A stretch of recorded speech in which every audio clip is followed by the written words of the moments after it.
Hey, welcome again, and this is the final push that we will give to our application.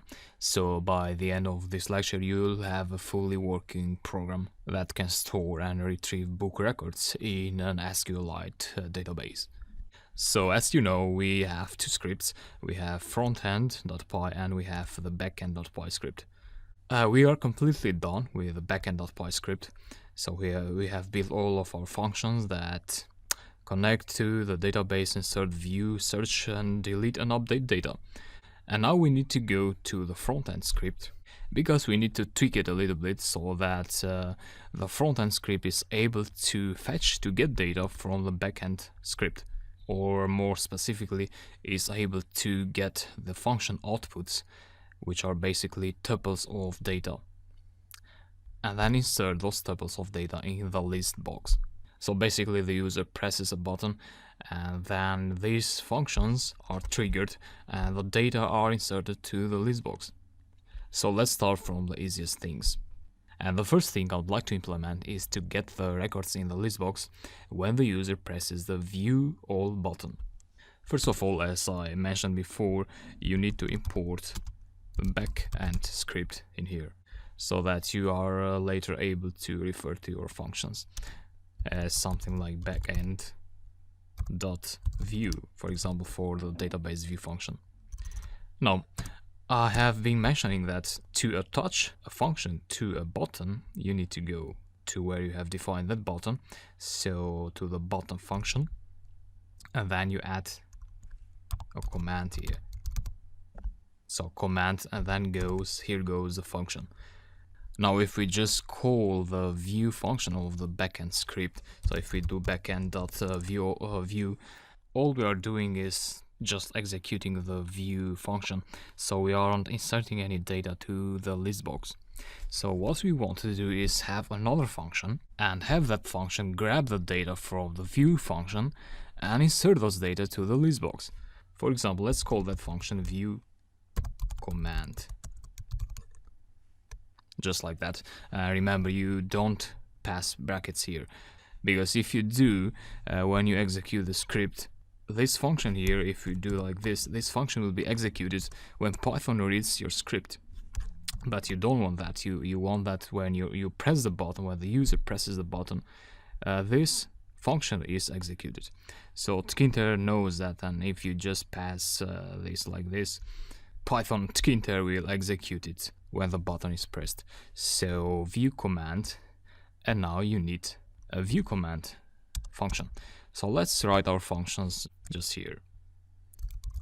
The view command. So think about the output now. The output we are getting is a tuple. So I'm going to execute the view function here, so print view, just to see what we have if you have forgotten it. So Python backend.py,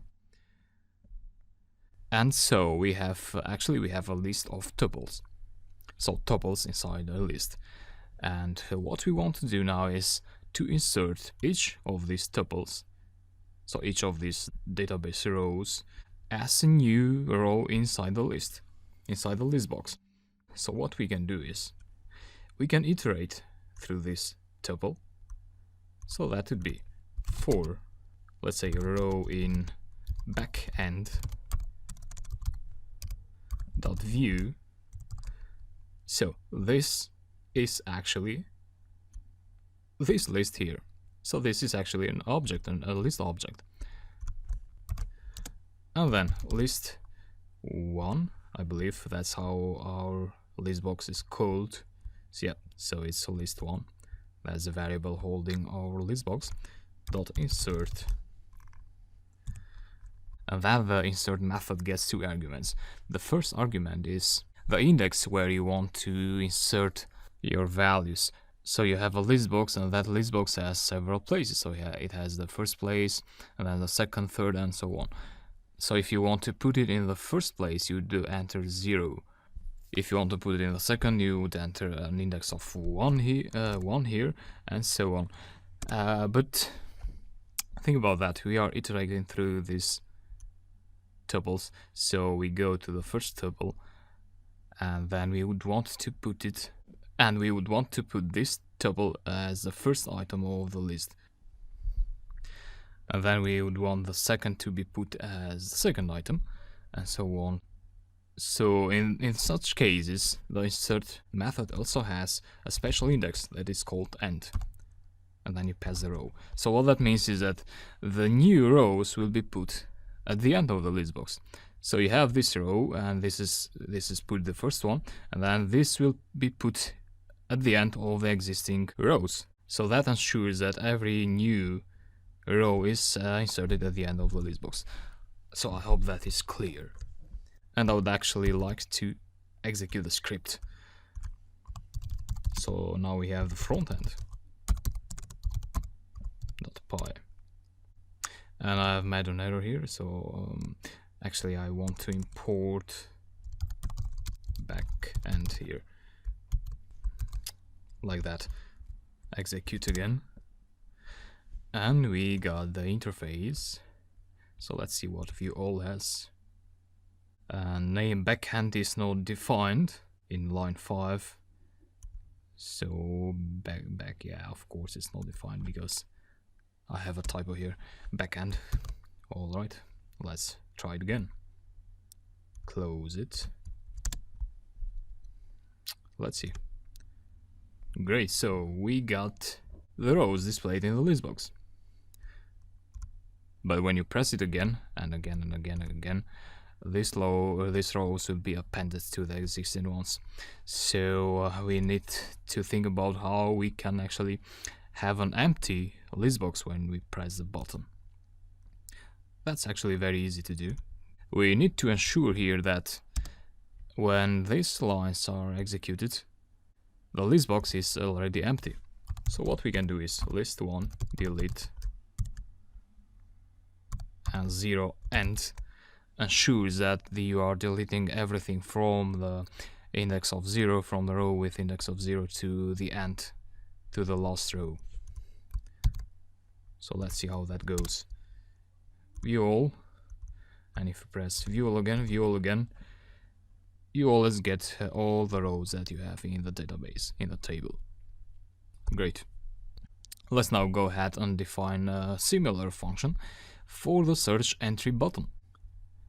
So the button is this one here, search entry.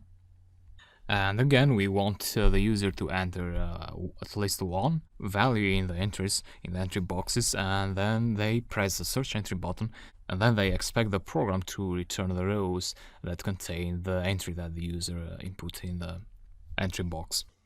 So again, you'd want to insert data in the list box. So again, you can just call the search function of the backend script in here, command. So you need a wrapper function. So let's say search command.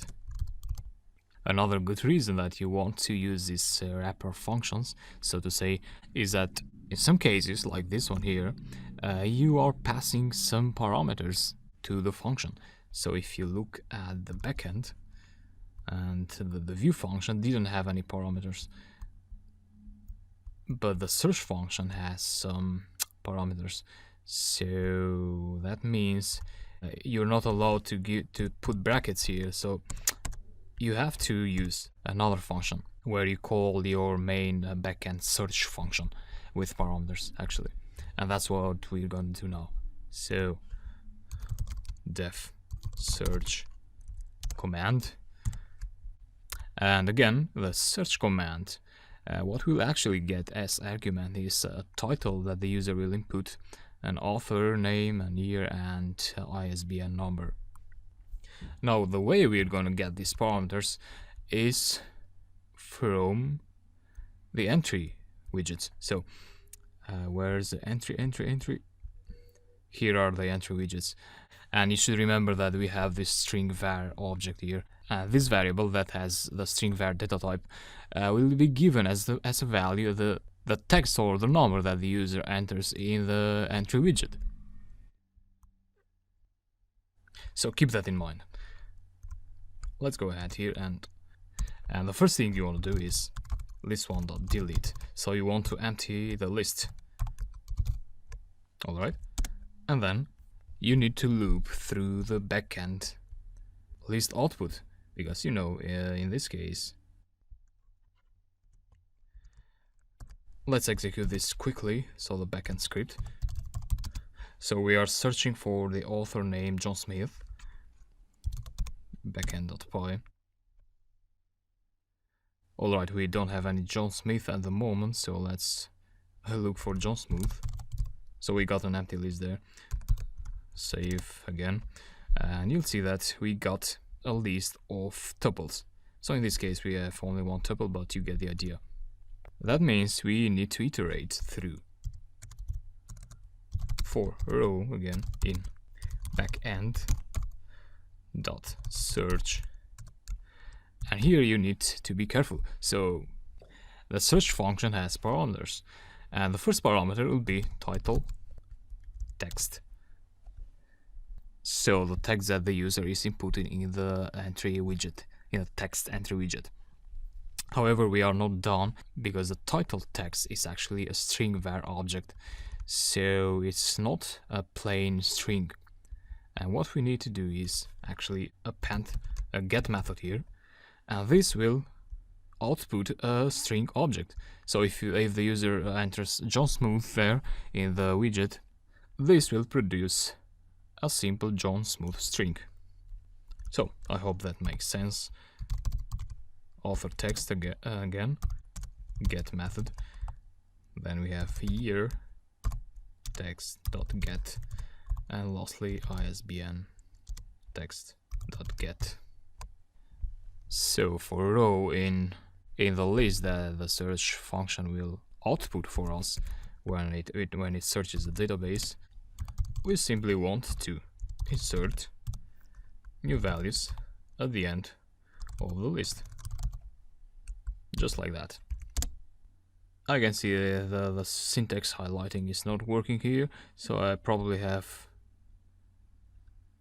some sort of typo. Yeah, I'm missing a colon here. So now for and in were colored in purple. Okay, so let's try out the frontend script, and let's look for author John Smith. Well, obviously I press the view all button, so I got everything here. So you want to press search button. Alright, search, and it always shows John Smith. If you say view all, it shows everything. So it seems to be working. And next is add entry button. So when the user presses the add entry button, they expect that the data they have been typing in the 4 entry widgets, this data will be stored in somewhere. They don't know where, but they will be stored somewhere, and they will be able to retrieve them. So that means you need to call the insert function in here in the backend script.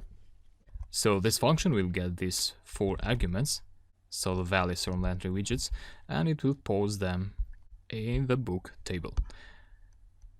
As easy as that. So first thing we might want to do is go to the add entry button. So here, and then add a wrapper function here. Add command, and then we create an add command function. And this is quite straightforward actually. You just say backend.insert, and here you pass these values. So I'll just copy this and paste them here. So let's try this out. Let's try to add some entries. Let's say trees and grass. Let's say Ben Sand, year 1917, and just put a number there for the ISBN and add entry. So the entry has probably been added in the database, but we didn't see anything, and you can see it with a view all function, probably. So if I press view all, we'll see trees and grass. But it would be good that when we add entry, this entry, the new entry is displayed here so that the user knows that the entry was successfully added to the database. So here is trees and grass. And so let's go ahead and do something that the entry is shown in the list box when the user presses add entry. And what we can do is we first need to ensure that the list is empty. So delete 0 to end and the list. And that gives us an empty list. Then we insert new values at the end of the list. So what values? Well, these ones. So the values that the user will enter. Just like that. So let's see how this goes. Let's say lands, grasslands. Let's say Kirk Hammett and year 1910 and a number there. And this is not quite what we were expecting actually. And we got this because we are inserting here many values indeed. So we are telling Python to insert all this in a new value, this in a new one, and this as well, and so on and so forth. So the solution here is simple. Just put it as a single value, so as a tuple, and then run the program again.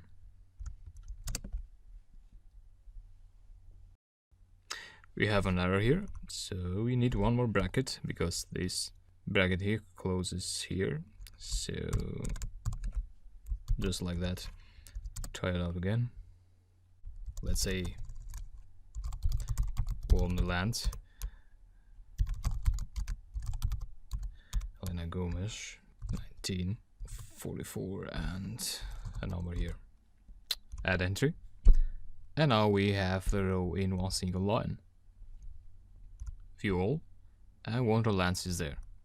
Grasslands is also there. So let's move on.